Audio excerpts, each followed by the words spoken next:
បាទជំរាបសួរទូរទស្សនិកជនជាទីមេត្រីបាទសូមស្វាគមន៍មកកាន់កម្មវិធីជួបជាមួយនឹងខ្ញុំធូនេះនៅលើកញ្ចក់ទូរទស្សន៍ខ្មែរ TV បាទថ្ងៃនេះយើងមានសេចក្តីសោមនស្សរីករាយយ៉ាងខ្លាំងដែលបានជួបជាមួយនឹងអ្នកនាងនីសាគឺជាកូនខ្មែរយើងមួយរូបដែលមានជោគជ័យយ៉ាងច្រើនជាខាងផ្នែកសិក្សាឬក៏ខាងធ្វើកិច្ចការហើយម្យ៉ាងទៀតគឺនាងជាប់ទៅជា Mrs Asia នៅ2019បានន័យថាបវរស្ត្រីឆ្នាំ2019បាទហើយដូច្នេះយើងសូមបង្ហាញអារម្មណ៍ទូរទស្សនិកជនមកជួបជាមួយនឹង Niza Oun-Nguyen បាទជម្រាបសួរ Niza សុខសប្បាយ ជំរាបសួរបងសុខសប្បាយ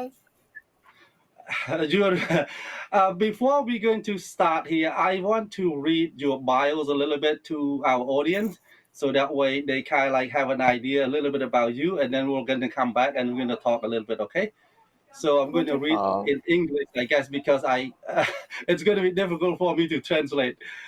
Yeah, I understand. Niza Oun-Nguyen is the first Cambodian delegate to win the title of Mrs. Asia USA. Niza is certified private wealth advisor and certified exit planning advisor who currently serves by day as a partner advisor at Advice Period, where she manages assets for high net worth clients, executives, and entertainers. A financial professional for over 12 years, she filled role at Pacific Investment Management Company and Canterbury Consulting after earning her bachelor degree in international study economics from the University of California, San Diego. She later earned 2 master degrees from Pepperdine University, an MBA in finance, and a Master of Science degree in entrepreneurship. She received her CPWA designation from the Investment and Wealth Institute through the Yale School of Management. She also is the founder of Camb from Nothing and Universal Energy. Camb from Nothing mission is to connect and empower the Cambodian community through shared story of survival, resilience, and inspiration.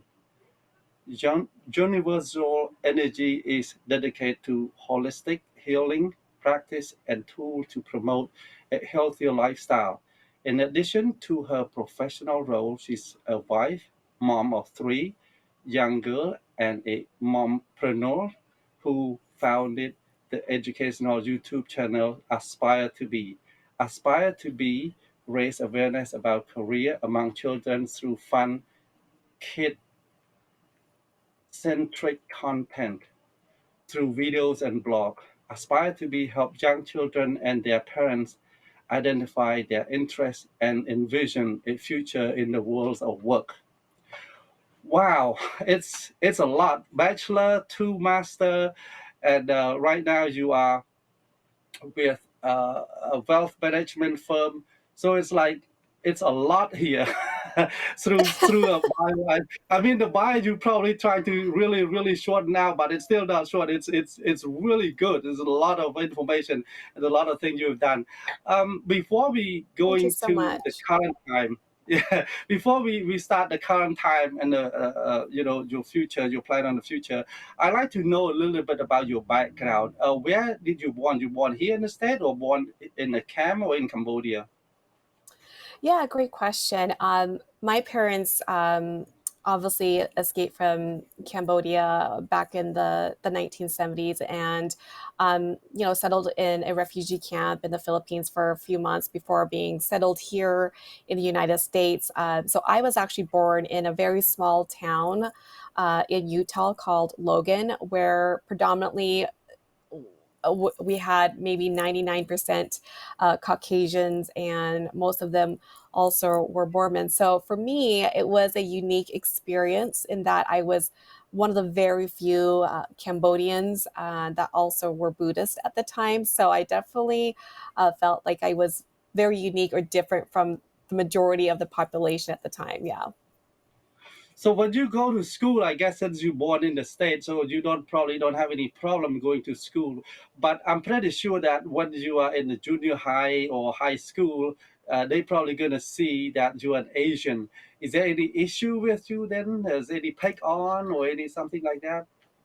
Yeah, fortunately for me, I didn't have a lot of challenges, I think, growing up in with difficult people at all. I think the Mormon community did accept me. I just did notice though that I was different because of my skin color or my religious practice or the language I spoke, because I actually spoke fluent Cambodian up until kindergarten, first grade, where I remember being the only child that didn't understand the Pledge of Allegiance or how to say say the ABCs, and I felt at that time embarrassed and scared and nervous because I didn't speak the English language.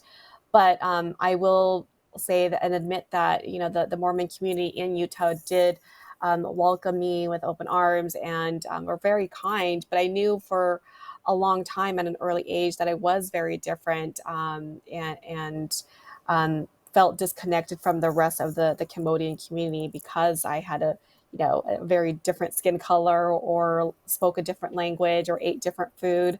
But luckily, I didn't experience the harsh racial discrimination or harassment, even though I was different. That's very good because some of Yeah. the sometimes we see a lot of people when there's a difference in hair color, skin color, then they Right. get picked on at school.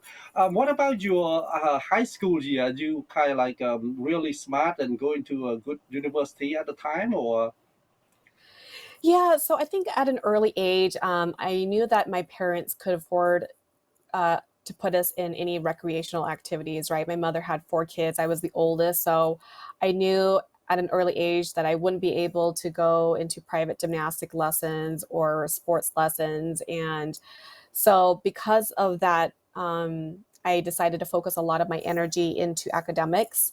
And that is one thing I knew that I could control. And my father, who really instilled early on the value of education, spent a lot of time with me trying to help me with math from what he knew, and took a lot of time with me to help me win my school spelling bee when I was in elementary school. And so I think from an early age I was already disciplined, so to speak, when it came to education. And when I went on to high school, I did perform at the top of my class because I kept that motivation and always remembered how hard my parents worked. And so I'm just really proud of those accomplishments and really credit my parents in enabling me and encouraging me to perform at my best. do you have kind of like sometimes kid when they finish high school they really don't know, they don't really have a plan, say, oh, I want to be doing this, I want to be this person, I want to do this, do that. Do you kind of like prepare yourself while you're in high school, or you prepare yourself all the way when you're at college? Um, that's a great question. I think as much as I would say that I try to prepare or check all the boxes in preparation of um, in preparation for college and beyond that, the truth is you really don't know what you want to do or if you like what you're going to tell even after college. And so I did get some guidance from my high school counselor. My parents didn't get a chance to go to college, so it was really hard for them to help, I guess, guide me through the right career path for me. Of course, they'd love for me to be a doctor or a lawyer, the traditional prestigious titles of careers. But what I want to share with the community is that it's okay to I guess, experiment and in different career paths or even majors, even because I think I was so caught up in trying to go to law school in at UCSD. I was very focused on doing a double major in political science and international economics. Had my heart set on taking the law school exam, and it wasn't until I started talking to people in the field and realized that it might not be a good fit for me based on my interests, my work style, kind of like what my end goal was. And I was hard on myself because I did end up changing my major towards the last year of my college um, education. But I'm glad that I did because it allowed me to pursue more of what I wanted to do, and that was the the financial route, and I went and got my MBA and did another master's in entrepreneurship. And I think my key takeaway is talk to people and get their insights, because I think I was so set on satisfying my parents' expectations, and doing it for the wrong reasons, because I wanted to be this a lawyer at a prestigious law firm, but then I didn't really give myself an opportunity to ask, why do I want to do that? Is it for me? Is it to fulfill an expectation or a society's expectation? And I think I was so hard on myself. So for the younger generation, I say, it's okay to slow down, ask questions, and really ultimately pursue what makes you motivated to go to work. Because the last thing you want to do is pigeonhole yourself into a career that doesn't satisfy you, that doesn't give you fulfillment, that doesn't make you happy. You can make all the money in the world, but if you're not happy, then it's not even worth it. You know, you're talking about Asian parents. That's, I think, would be probably 99.9% of Asian parents want the kid to be doctor, lawyer, engineer. Precisely. You know, and and the reason why I can tell you that the reason why we want the kid to be like that is because we knew that the doctor, engineer, and lawyer, those are the job that's waiting for you when you finish school. That's the only thing we know. We don't know anything else, and that's a Hmm. problem for the older parents too. Because when you don't know the other thing outside the box, then you only think inside the box. That's what the problem. That's why we force the kid to only take those three classes. Where a lot of the kid, I even know that one of the doctor's sons, he get the doctor degree and give to the father and go do something else. Because you it's hard to force someone else to do what they don't like, and that's what happened. And I guess nowadays a lot of the kids kind of like do a lot of things more of what they like other than the parents now, Hmm. because at the end of the day they still get a better career, they still have a better lifestyle, they still have everything's better when they do what they want. So that's the thing. We're going to take a quick break, and when we come back we're going to talk to you a little bit about your college and then about your career. Okay, so we're going to take a quick Wonderful. break ពីកម្មវិធីសូមសម្រាប់មួយផ្លែសិនបាទ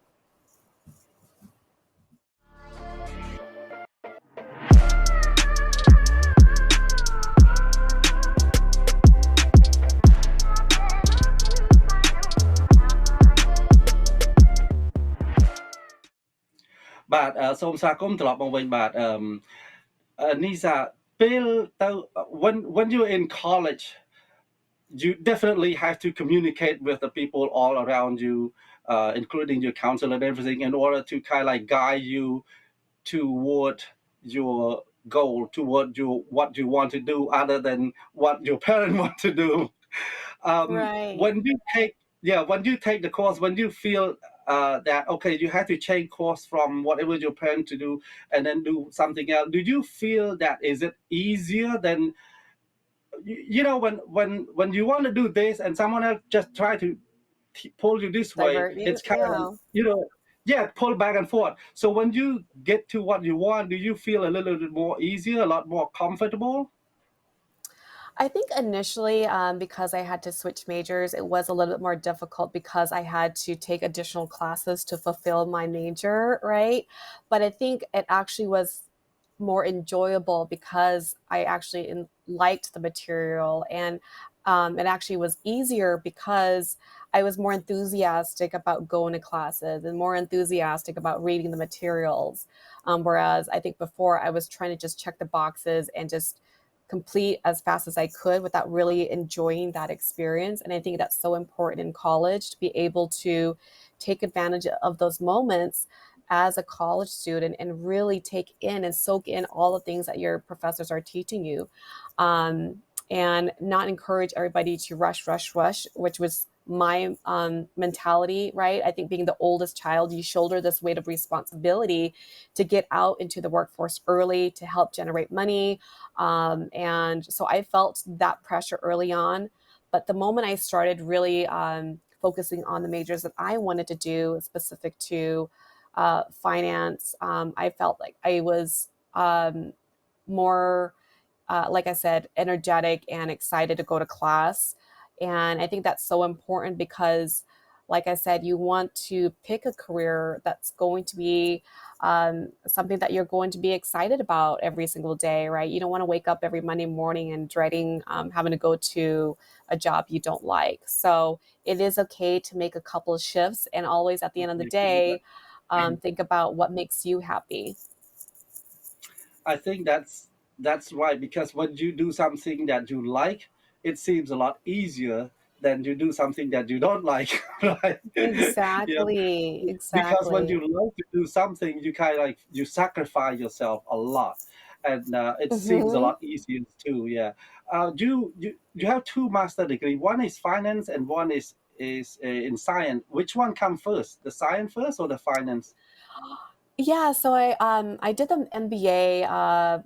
I think when I was only 24, I was working at PIMCO at the time, and I really wanted to be able to climb that corporate ladder, being a younger female minority in a male-dominated industry. So I felt like it was a great time for me to um, gain some leverage and having an additional credential behind my resume. And so I did that, and I graduated back, I think, in 2000 and was it 2013. And I decided to go back for my second master's degree, actually a master's of science in entrepreneurship, because a lot of the clients that was working with were business owners. So for me, I wanted to understand the entrepreneurial mindset and really expand that network and understand that ecosystem, especially in Southern California. So was able to get that back in 2017, all the while, juggling two kids actually at that time. So it was a lot of fun. And this goes back to my early point. It sounds like a lot, but when you enjoy your job and you enjoy the materials that you're reading, you actually you actually can do it.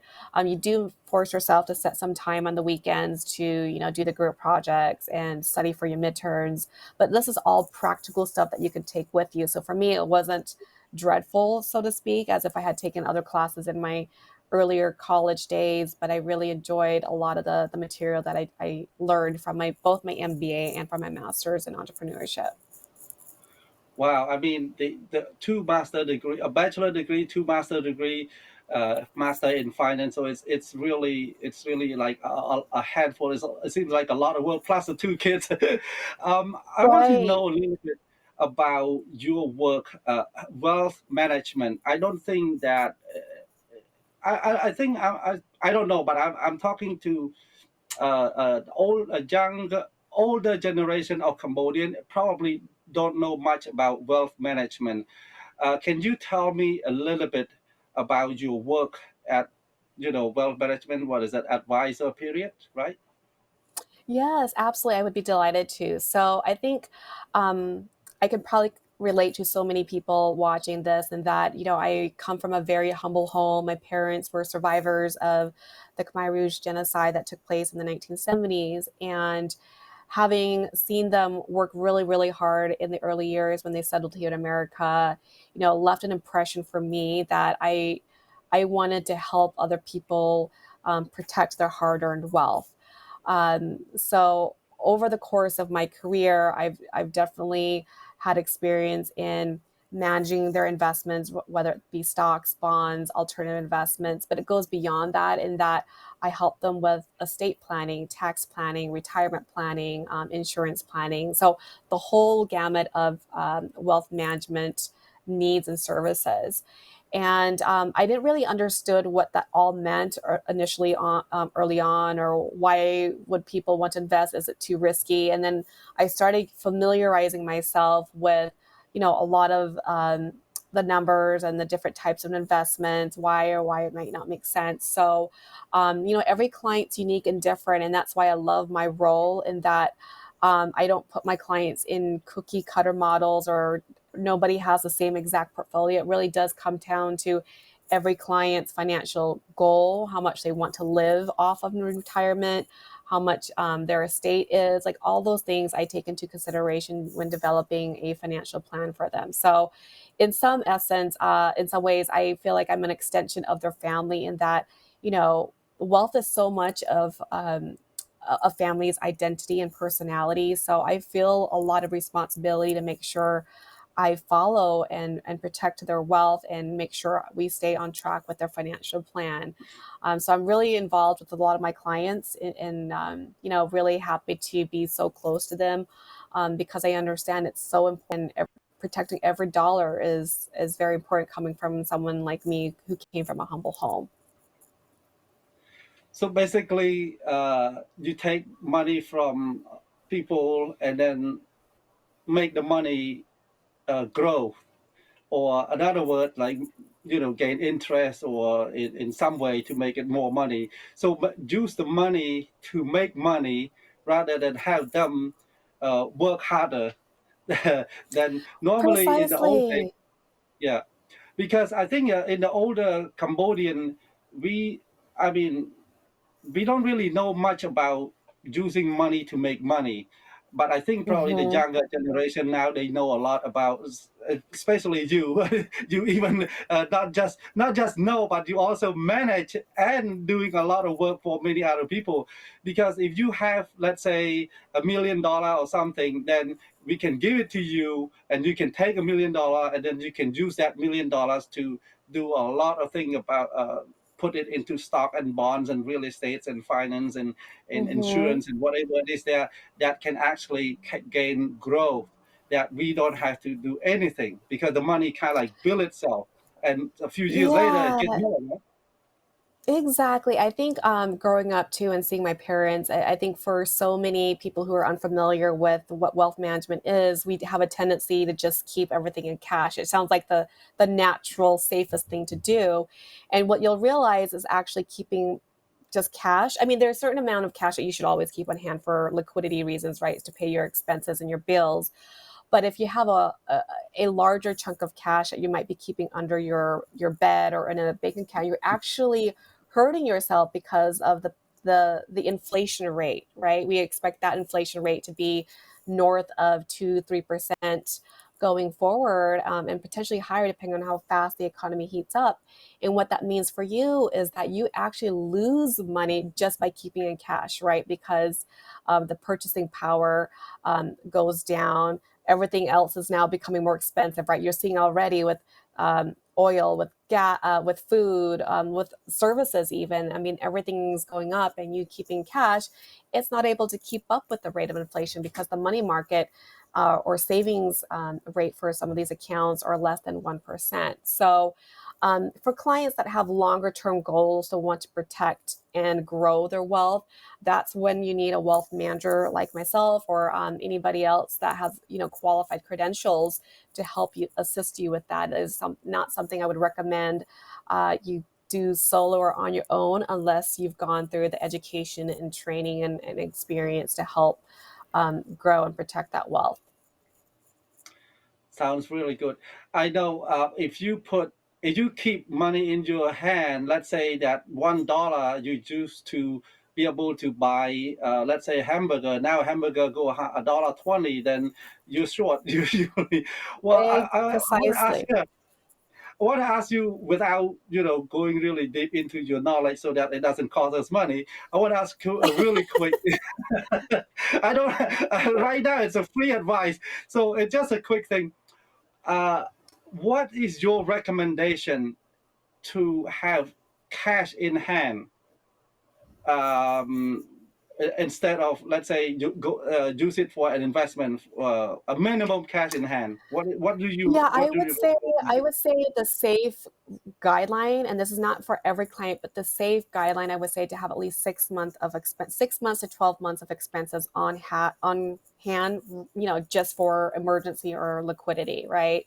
Um, I always say if you think you're going to need the cash in the near future, you don't want to necessarily invest that because um, there is some risk in investing.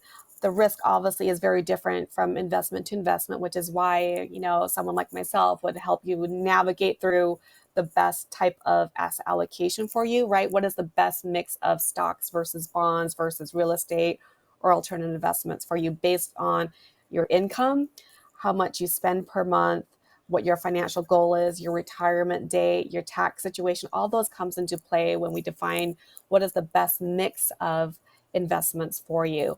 But just to be safe, I always recommend to clients, anywhere between 6 months to 12 months at least for cash on hand to help cover an emergency should you get laid off, or if you have, a health medical condition, you want to make sure you're ready to pay some of those expenses and bills.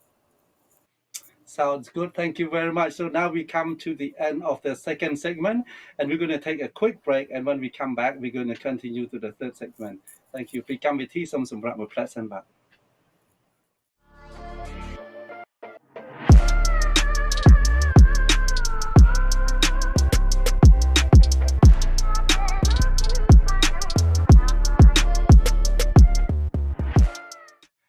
បាទសូមស្វាគមន៍ត្រឡប់មកវិញបាទ I want to ask you a little bit more about investment. Then we're going to move on to your other proficiency, your other subject, because you seems like you do a lot, a lot. We're probably going to not have enough time to cover of what you do. But do you have, and for example, like an attorney, they bill per hour, and they charge you based on what you asking questions or whatever it is. Do you kind of have like a consulting fee? For example, let's say okay, free 1 hour consulting fee, or consulting fee would be a monthly or yearly. How your consulting fee works? Yeah, so there's two ways that most wealth managers will charge, and it goes the same way for me and my clients. It really does depend on the clients. Like we have customized wealth management plans, we might have customized fees for them depending on the complexity, the size of their estate, what type of investments are in their portfolios, things like that. But I'll just give you a general sense of how these wealth managers generally charge for managing wealth, right? So the first method is you charge based on the overall assets under management, meaning how much of your wealth is being managed by the wealth manager. And that typically is a percentage, right? So it could be anywhere between, depending on the size, it could be anywhere between 0.6% to all the way up to maybe 1.25, right? You want to make sure you understand what value you are getting when you're approaching a wealth manager. But generally, it's based on a percentage of your assets that is being managed by them. And that could be charged quarterly, it could be charged monthly, depending on the firm. And then there's the other method where we just charge a flat fee regardless of the size of your account. And generally, this is more appropriate for a larger client, right? Because we always assume that they're always going to be adding more money to the portfolio. But I don't think it's necessarily fair to keep charging them more just because they bring more money into the portfolio, right? So we would just charge an upfront, a flat fee every year, regardless of the size of the portfolio. So we do take into account, all of those things, the complexity of the estate, how many accounts are going to be managed by us, do they have a very unique portfolio where it's more concentrated in one or two stocks because they might still be working as an executive.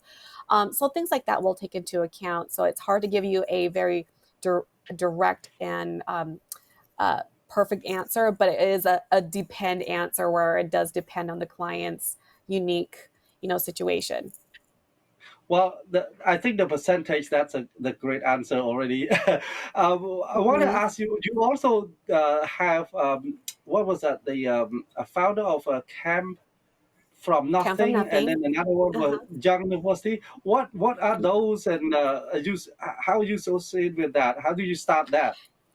Yeah, so I started Camp from Nothing over a year ago, and that was because I felt that we needed a platform or a community to connect other Cambodians around the country based on our shared experiences on, struggles, survival stories of our grandparents or our parents, and Also stories of inspiration, right? We don't want to just talk about how dark and how we struggled as young Cambodian Americans growing up in America, but we also want to celebrate all of our accomplishments too, because the only way we get stronger is to celebrate each other.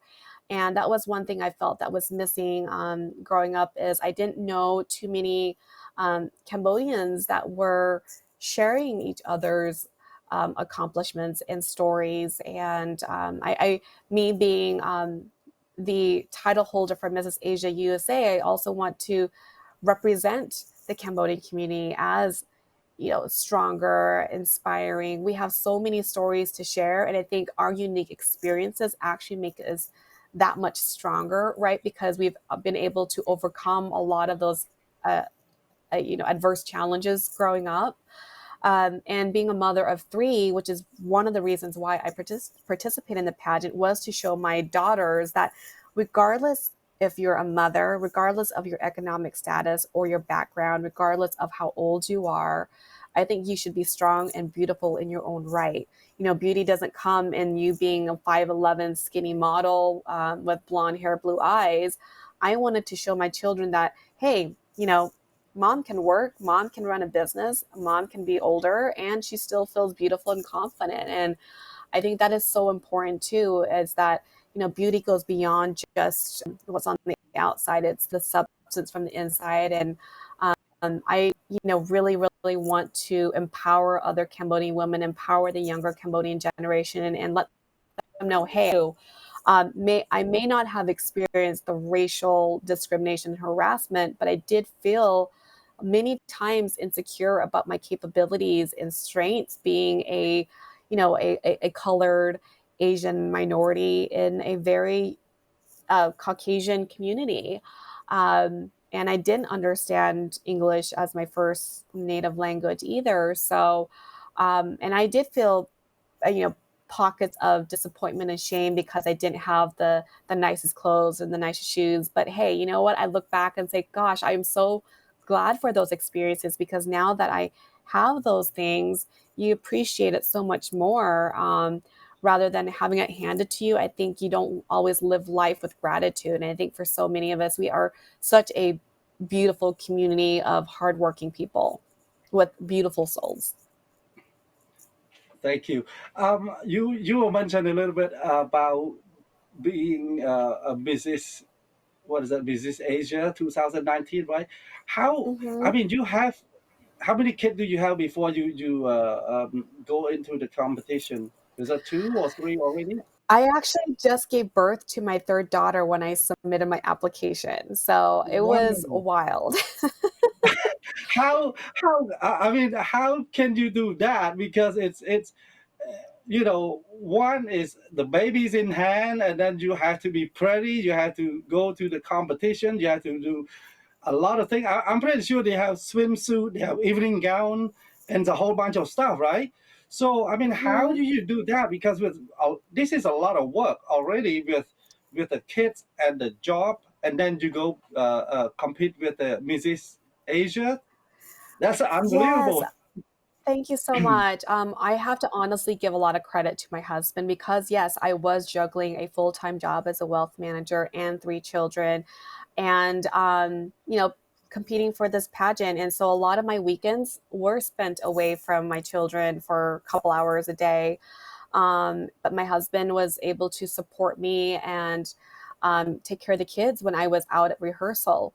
So I can't take all the credit for those hours spent away from my children, but I did that right after my third daughter again, because I knew that if I didn't do it now, life is always going to happen. I'm going to get busy with another project or another designation, or work will get busy. And I really wanted to do something that was so different for me, right? And I don't think we've ever had a Cambodian delegate ever win the pageant title. So for me, I looked at it as a very unique challenge. And I thought it would also be an opportunity for my kids, again, to see their mom, who they know is working, to be able to walk the stage and, display confidence, in front of them and all of our friends and family and the rest of the audience. So for me, it was more for them to say, hey, again, you shouldn't feel like you should be in a box where once you're married, you should be doing this, or because you're a woman at a particular age, you can't be competing. No, I said, you know what, I'm going to, shatter the ceiling and do more. So it definitely was a challenge in my eyes that I wanted to at least try. I probably regret not at least giving it a go. I didn't think I was actually going to win the title, given that this is my first pageant and my first experience ever doing anything like this. But I rose to the challenge, and I think because of my commitment to the community and me, supporting and mentoring so many people in the community, and just really staying true and authentic to myself as a busy mompreneur and professional, I think it really did um, come across well with the judges and the audience. Wow, I mean, I mean, you have done a lot. I know it's family is a teamwork. When you married, you have to help each other Right. out. You have to be work hand in hand in order to go together. But it seems like I think you have done way more than anybody else. Your success has multiple success in different things according. Thank you so much. Well, I mean, you get have a title of Mrs. Asia 2019, and then uh, have you are now a partner, not just working for a company. You are partner with Advisor Period, which is Hmm. the advising wealth management company. So a partner is just like a share, with a company. So that is amazing. So what you have accomplished so far is just way above, I guess, Oh, anybody thank that you I so know. much. Yeah, Thank you so we much. right now we come to the end of the third segment. We're gonna take a quick break, and then when we come back, we're gonna talk a little bit more about your book, and then we're gonna ask you what advice can you give to the audience to be have a knowledge like you and multiple success like you. Okay, ពីកម្មវិធីសូមសម្រាប់មួយផ្លែតសិនបាទ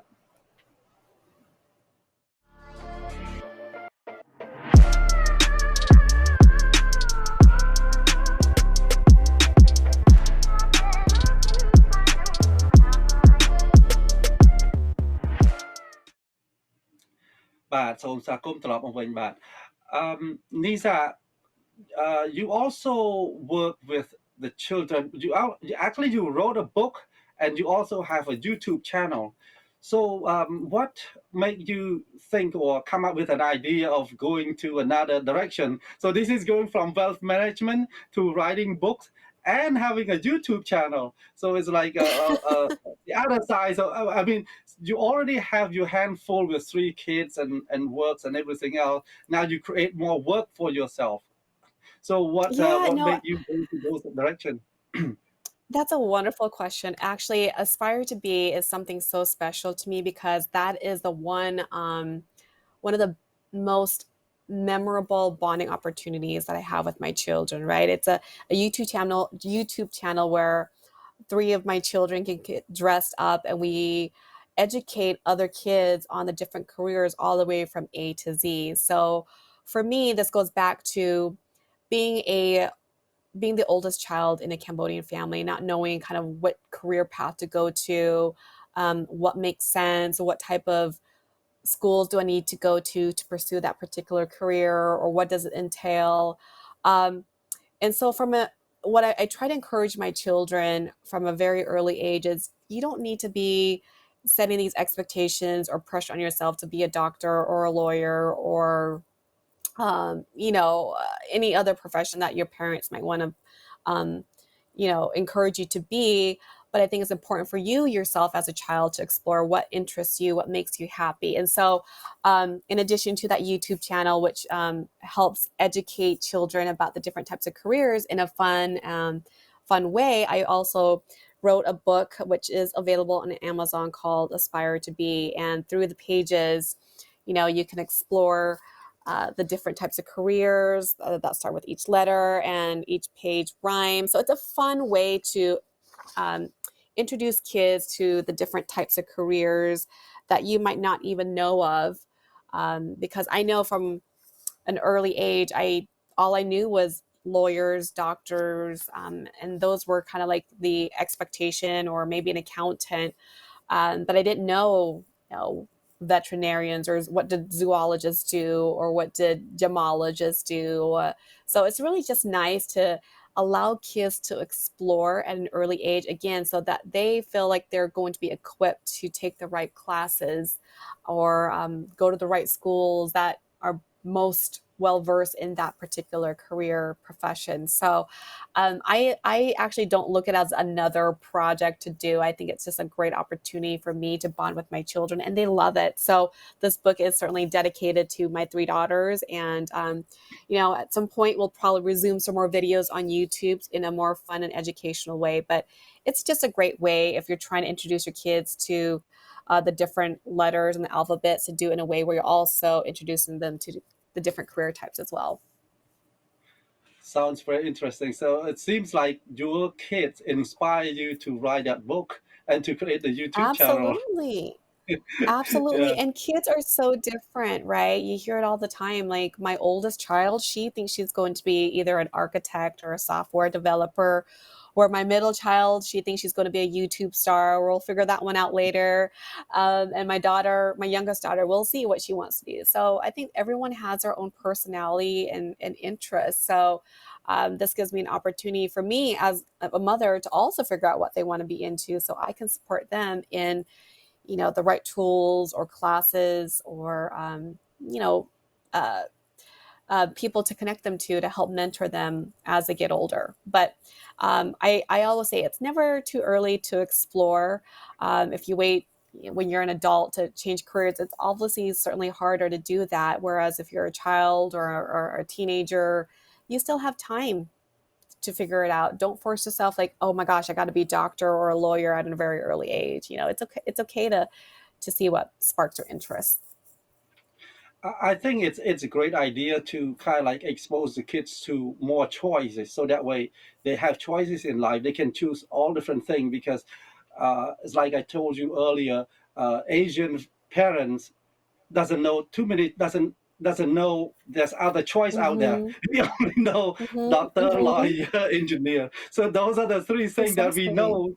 Yeah, but there are so many other choices out there that kid can actually take and become successful and become Mm-hmm. whatever they want to be, rather than just the three choice that we always think about. And by Right. exposing the kids now, which is in a young age, to lots, which is from A to Z. That's a I don't know what the Z is, but I saw the J for job, Zoologist. right? A could be for Yeah. accounting, architectures, and all of that stuff. So tell the kids right now. Here's are the option. Here's are the thing that you can do when you grow up, which is really really good.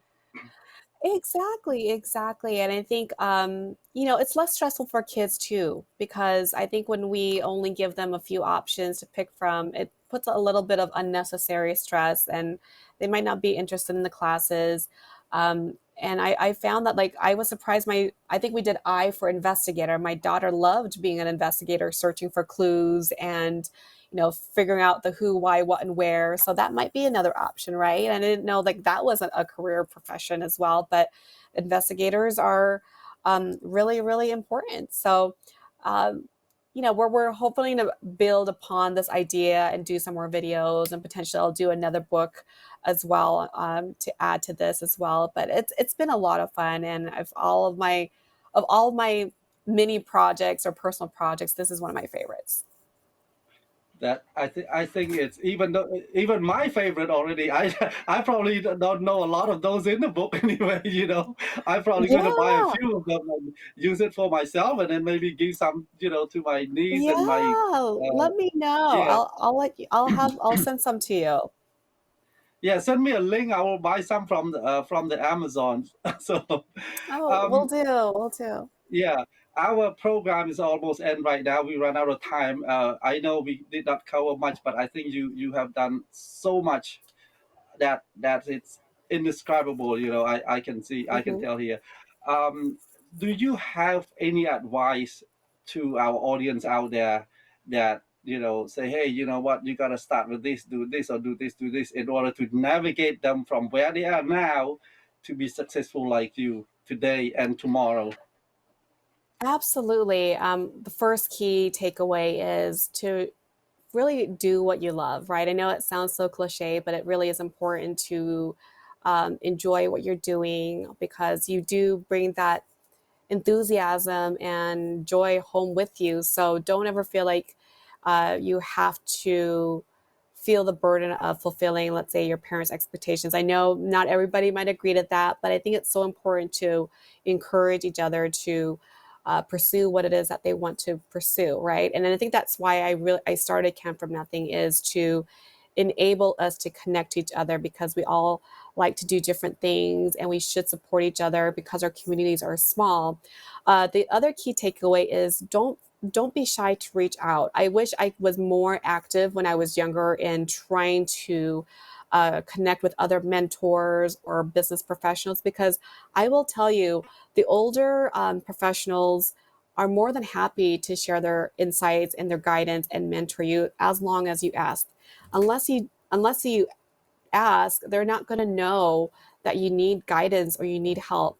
And I find that so many people are willing to extend that hand as long as you ask. So don't be shy about sending an email, reaching to professionals on LinkedIn, depending on what type of career or profession or school that you want to go to. And then the three key takeaway is for those watching, I am happy to make any introductions or provide guidance and mentorship because I know firsthand what it's like to again be a child of Cambodian refugees and not knowing where to go or how to do things or what type of career to go into.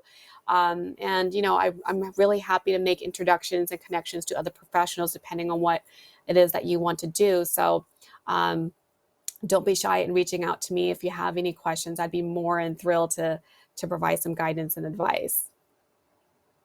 Right. Oh, and the last and Thank last, you. I guess one last key thing is um, just live life with a grateful heart. I know in this world we get caught up with not, and with social media we get caught up. I guess what we want, we expect it to achieve age, or we might not have the nicest cars compared to your neighbors or your friends, or the fanciest house or what have you. But I think what really changed my mind around is I think if you're kind to other people, if you live with a grateful heart, you'll delay that radiant energy around you where you're very pleasant to be around, and people want to help people like that, right?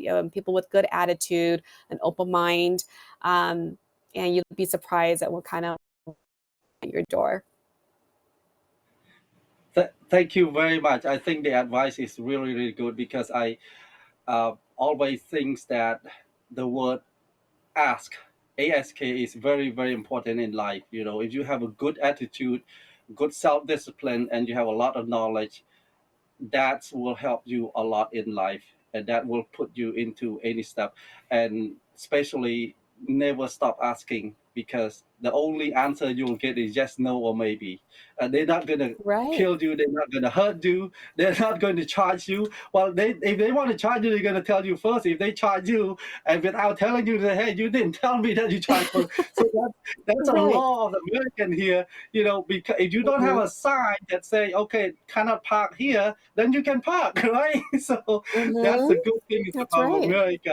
Yeah. So the most important part is ask around, anybody at all, and uh, you really offer help. I mean, we have talked to several people already. Like the first doctor that we talked to, he's also offer help to anybody that want to Oh, go into medical school, because wonderful. that's what his profession. They say, if you want to go to any medical school and you need a letter of recommendation, come to him, he can help. And now you again, so you have a really good heart. If anybody have any question, so the most important part is for the younger audience out there, search for information, and when you found Mm-hmm. information, you listen, and you can send an email and ask question and take that answer to benefit yourself, because the person that Yes. gives the answer is where the person they teach you, and what you receive, that's what Mm-hmm. you learn. and the more you learn, the better, the more knowledge you have, and the more knowledge you have, the better you are. Mhm. Yeah, because that's the only life will go around, because when you know more. So ask. So Exactly. that's really important. Yeah. Don't be shy Thank to you ask. very much. Exactly. Yeah, thank you very much, Nisa.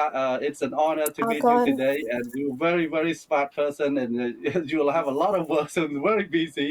And we spend thank you. taking your time away from what you do to come and talk to us today, and we really appreciate it. My And thank you very pleasure. much. Yeah, សូមអរ My គុណ pleasure. ដល់ទូរទស្សនិកជនទាំងអស់ដែលបានតាមដានទស្សនាខ្មែរ TV តាំងពីដើមរហូតមកបាទសូមជូនពរឲ្យទូរទស្សនិកជនអស់ជួបប្រទះតែសេចក្តីសុខប្រកបមុខរបររកស៊ីមានបានហើយមានសុខភាពល្អបរិបូរណ៍គ្រប់ក្រុមគ្រួសារបាទពីយើងខ្ញុំទាំងពីរនាក់សូមអរគុណនិងសូមជម្រាបលា Thank you Akon.